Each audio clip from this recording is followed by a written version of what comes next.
प्रचाराला तर येणारच, पण विजयाच्या सभेला पण येणार, नक्कीच येणार. आणि नुसतं एवढं बोलून नाही थांबलेलो, कारण मी माझाही स्वार्थ साधलेला आहेच. महाराजांकडनं पुढच्या संघर्षात जो आम्ही लढतोय, आपण सगळे लढतोय, त्याच्यासाठी विजय मिळावा म्हणून आशीर्वाद सुद्धा घेतलेले आहेत. त्यांचे आशीर्वाद घेऊन मी पुढे निघतोय. याच्यात लपून ठेवण्यात काही नाही. जे काय ते आमचं जगजाहीर असतं. आज मला खरंच मनापासून आनंद वाटला. माननीय शिवसेना प्रमुख होते, मला वाटतं 97-98 साली. त्यानंतर आज मी इथे आलेलो आहे आणि यापुढे सुद्धा येत राहीन.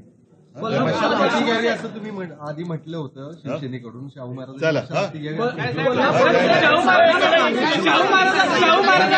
शाहू महाराजांच्या उमेदवारीमुळे महाविकास आघाडीला किती हत्तींचं बळ मिळालं असं वाटतं? कारण अशा पद्धतीचे उमेदवार मिळणं हे खूप गरजेचं होतं आत्ताच्या राजकीय परिस्थितीमध्ये.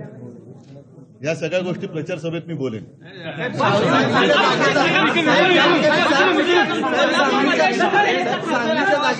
चला शाहू महाराज कोणाचे